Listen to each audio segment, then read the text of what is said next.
This is Rodney Hinton Jr.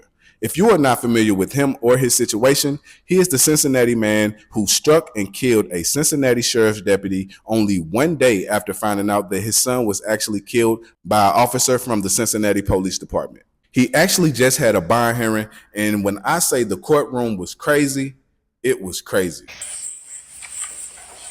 Have a seat. Have a seat. Have a seat, sir. Sit down.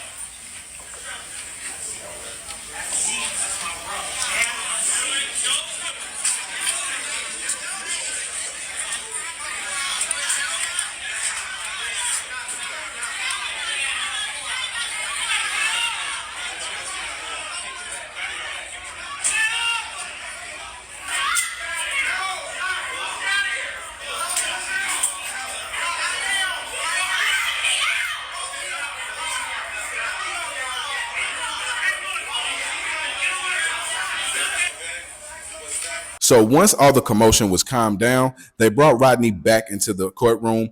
And let's remember that this is a bond hearing. They're basically trying to give their reasons on why he should not be, granted a bail or a bond. So they had the lead detective speak on the situation and the events that actually led up to the incident. Let's remember, all of this happened after he viewed footage from a body cam of the situation that happened with his son. He had been coming from 801 Lynn Street, which is where the Cincinnati Police Department's Criminal Investigation Section is located. Okay, is that abbreviated CIS? It is.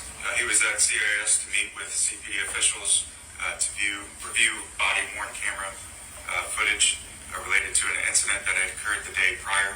His son had been shot by a Cincinnati police officer. Approximately what time did he view that video? Shortly after 9:30 that morning.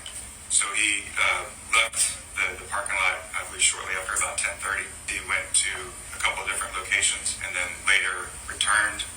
12:40, he returned to our lot. Were you able to speak to the people or some of the people or family members that he was with when he was at CIS?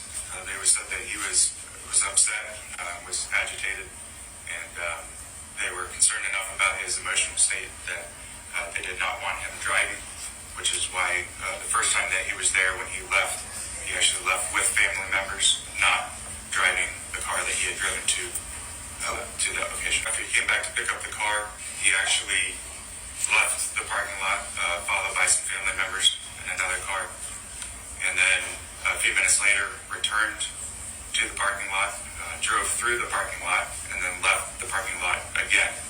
That was at approximately, I believe, around 12:49 that he left the lot the last time. From there, proceeded up to the Clifton neighborhood. And where was Deputy Henderson working on this day? He was engaged in traffic control duties. There were graduations at the University of Cincinnati that day, and so there was a large volume of traffic in the area, and so he was controlling traffic and assisting pedestrians. He was wearing a sheriff's deputy uniform. Were you able to retrieve any video from any stationary cameras or mobile cameras?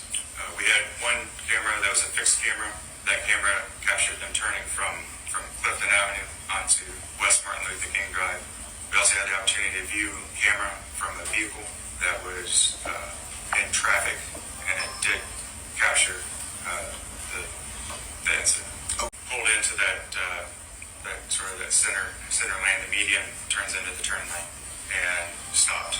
There were no other cars in front of him at that point, no obstructions. The vehicle accelerated quickly, crossed into the oncoming lanes of traffic, went to the left through the intersection, directly at where Deputy Henderson was standing, struck Deputy Henderson and the metal utility pole on the northeast corner of the intersection.